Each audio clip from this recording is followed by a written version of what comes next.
गुरुदेव सोपि राम महिमा मुनिराया, शिव उपदेश करत करिदाया। हे मुनिराज, वह भी राम नाम की महिमा है, क्योंकि शिव जी महाराज दया करके काशी में मरने वालों को राम नाम का उपदेश कर देते। बोल राम, तो मोरा राम मर गया, हो गया पार। ऐसा हमने सुना है। भरद्वाज जी कह रहे हैं अपने गुरुदेव से, ये प्रश्न कर रहे हैं, इतना राम नाम का प्रभाव है कि राम कहने से जीव मुक्त हो जा रहा है। प्रभु, मैं आपसे ये पूछना चाह रहा हूं कि राम राम राम राम राम ये क्या है? राम कवन पूछूं प्रभु तो ही, कहिए बुझाई कृपा निधि मोही। हे प्रभु, राम कौन है? मैं आपसे पूछ रहा हूं, मुझे समझा करके हे कृपाधाम, हे कृपा निधि गुरुदेव, मैं अज्ञानी हूं, मुझे समझा करके बताइए कि राम कौन है, जिसके नाम से ब्रह्मांड में तमाम मुक्तियां हो रही हैं, परम पद लोग पा रहे हैं, जीवन मुक्त हो जा रहे हैं। वो राम कौन है? फिर आगे कहते भी हैं, स्वयं ही बोल रहे हैं कि एक राम अवधेश कुमारा, तिनकर चरित विदित संसारा। एक राम अवधेश यानी महाराज दशरथ के पुत्र हैं, अयोध्या नरेश दशरथ के पुत्र हैं। उनका चरित्र विदित संसारा, सारे संसार में लोग जानते हैं, उनकी कहानी, उनकी कथा चलती है। नारी बिरह दुख लहु अपारा, भयो रोष रन रावण मारा। उनकी अपनी पत्नी के विरह में उनको बड़े कष्ट उठाने पड़े। रावण उठा ले गया था उनकी पत्नी को, तो भयो रोष रन रावण मारा। उनको इतना क्रोध हुआ और रावण को समझाने पर भी न समझा। अंत में उन्होंने उस रावण का वध कर दिया। अवधेश कुमार जो राम है, प्रभु सोई राम के अपर को। प्रभु, ये राम वही है कि कोई और है? जाहि जपत त्रिपुरारे, जिनको शंकर भगवान जप करते हैं, वह राम वही है क्या, दशरथ के पुत्र वाले? या कोई और है जिनको शंकर भगवान जपते हैं? सत्यधाम सर्वज्ञ तुम कहो विवेक विचार। प्रभु गुरुदेव, आप सत्यधाम हैं, सर्वज्ञ हैं, विवेक के आप धारण करने वाले, इसलिए उस विवेक के अनुसार मुझको, मैं अज्ञानी हूं, मुझे ये सत्य करके बताइए कि राम कौन है। जैसे मिटे मोर भ्रम भारी, कहो सो कथा नाथ विस्तारी।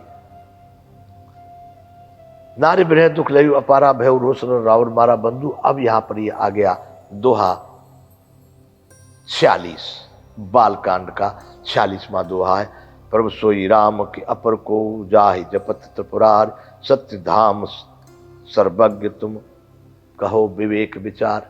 ये 46वां दोहा है।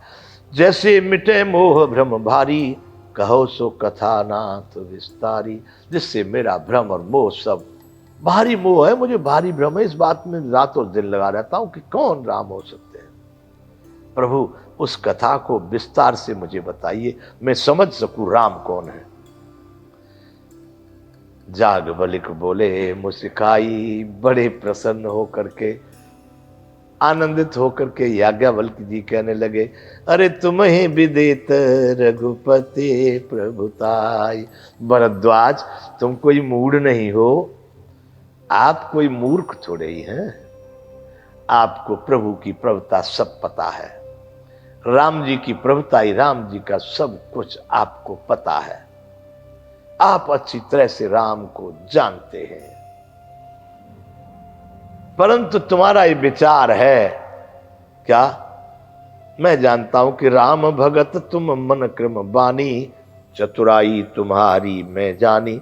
मैं जानता हूं मन कर्म और वचन से तुम राम के भक्त हो, पर तुम्हारी होशियारी में समझ गया। क्या समझ गए?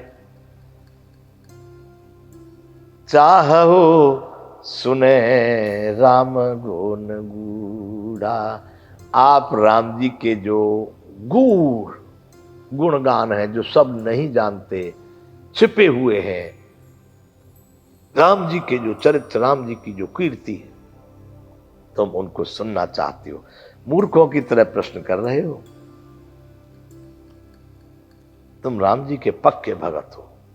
तुम्हारी चतुराई समझ गया कि तुम राम जी के उन गूढ़ चरित्रों को सुनना चाहते हो। चाह हो सुने राम गुण गूढ़ा, और कीने हुए प्रश्न मनो अति मूढ़ा। आपने प्रश्न ऐसे किया जैसे बहुत बड़ा कोई मूर्ख पूछता, महाराज बताओ राम कौन है? राम वो दशरथ के बेटे हैं क्या? आहा, कीने प्रश्न मनो अति मूढ़ा। मानो बहुत बड़े मूर्ख हो, ऐसा प्रश्न किया है तुमने, लेकिन तुम बहुत बुद्धिमान हो। भरद्वाज, सुनाता हूं। तात सुनहो सादर मन लाई, कहूं राम कई कथा सुहाई। हे भरद्वाज जी, सावधान हो जाओ। आज हमारे शिक्षक लोगों बच्चों को नहीं कहते कि मन लगाओ, इधर सुट करो, ध्यान इधर लाओ, नहीं, पढ़ाना शुरू कर देते हैं। यहां पर जो भी वक्ता आया उसने पहले श्रोताओं को कहा कि मति बुद्ध मन एकाग्र करो, तब सुनाऊंगा कथा। यहां भरद्वाज जैसे श्रोता को याज्ञवल्क्य जी कह रहे हैं, तात सुनो सादर मन लाई, मन लाओ, मन लगा करके सुनो। अब मैं राम की कथा, अति सुंदर सुहावनी कथा आपको सुनाता हूं। महामोह महिषेषु विशाला, राम कथा कालिका कराला। आपने बंधु सुनिए, हमारे भारत में बड़ा ये बात है कि इतने ग्रंथ, इतने शास्त्र, इतने काव्य, इतने साहित्य हैं कि पढ़ते पढ़ते लोग थक जाएं। एक से एक विचित्र कहानियां हैं।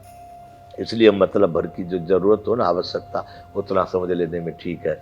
यहाँ भरद्वाज जी को याज्ञवल्क्य जी कह रहे कि महामोह महिषेषु विशाला। इसमें उपमा अलंकार, इसमें जो है उदाहरण, छंद, अनेक प्रकार के रस गोस्वामी जी ने भरे हैं। महामोह महिषेषु विशाला, बड़ा भारी अज्ञान विशाल महिषासुर है। महिषासुर, महामोह रूपी जो अज्ञान रूपी जो महिषासुर है, बहुत विशाल, उसके लिए श्री राम जी की कथा भयंकर कालिका जी है। महिषासुर का विनाश किसने किया था? इस बात को तो आप सब लोग जानते ही होंगे।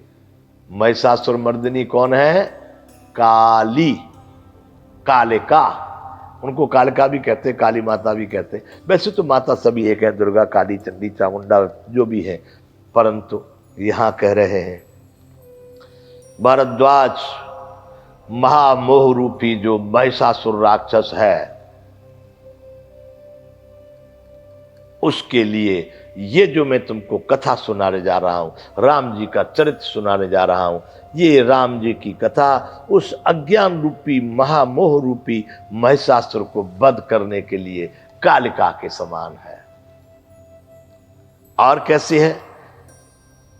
राम कथा ससे किरण समाना, संत चकोर करहि जेहि पाना।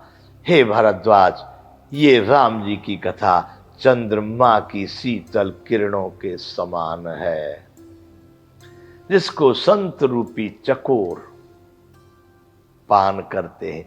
चकोर एक पक्षी होता है बंधु, उसको चांदनी बहुत अच्छी लगती है।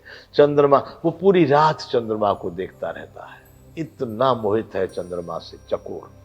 तो चकोर का उदाहरण अपनी एक भक्ति, एक लगन के लिए जहां भी दिया जाता है ना, चकोर का उदाहरण दिया जाता है।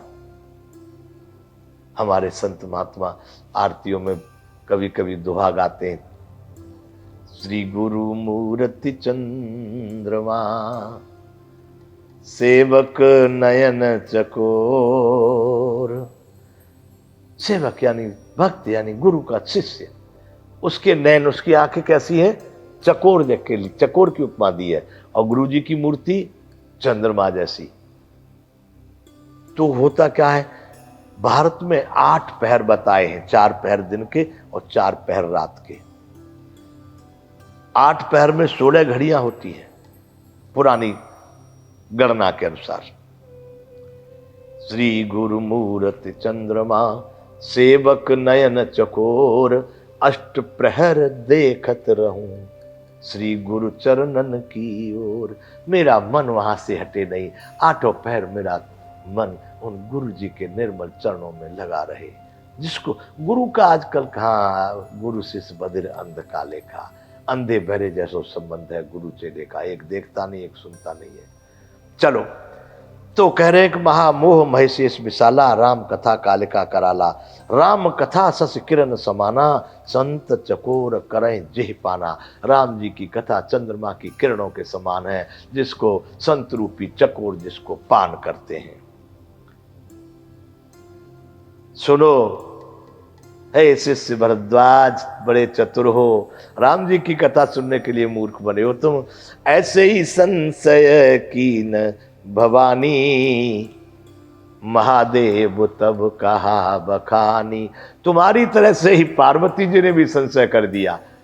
शंकर भगवान से, राम कौन है? ये राम राम सब करते, आप राम राम राम राम राम करते, कौन है राम? है शंकर भगवान कहते तुमको राम का नहीं पता है? कि नहीं महाराज, मैं नहीं जानती हूँ, आप राम राम करते हो। तो ऐसे ही संशय कीन भवानी, महादेव तब कहा बखानी। जैसे आपने संदेह बताया, वैसे भवानी जी ने भी संदेह बताया। तब शंकर भगवान ने वर्णन करके इस कथा को उन्हें सुनाया। कहूं सो मत अनुहारे, अब उमा शंभु संवाद। हे भरद्वाज जी, अब मैं अपनी बुद्धि के अनुसार वह पार्वती जी और शंकर भगवान का संवाद आपको सुनाता हूं। कहूं सो मत अनुहारे, अब उमा शंभु संवाद। भयउ समय जे हेतु जे, सुन मुनि मिटहे विषाद। वह जिस समय पर और जिस हेतु से वह संवाद हुआ, हे मुनि, उसको तुम सुनो और तुम्हारा संदेह, तुम्हारा भ्रम, तुम्हारा जो भी कुछ दुख है सब नष्ट हो जाएगा। याज्ञवल्क्य जी ने, अब यहां से बंधु राम कथा शुरू हो रही है। प्रयागराज में भरद्वाज मुनि रहते हैं, याज्ञवल्क्य जी को रोके हैं और उनसे प्रश्न किया है कि महाराज मुझे राम कथा सुनाइए। तो मूर्खों सा प्रश्न किया है। तब याज्ञवल्क्य जी करे, तुम्हारी तरह से माता पार्वती ने शंकर भगवान को प्रश्न किया था, और ये कथा जैसे शंकर भगवान ने सुनाई पार्वती जी को, और जिस समय सुनाई, जिस कारण से सुनाई, ये सारी बातें।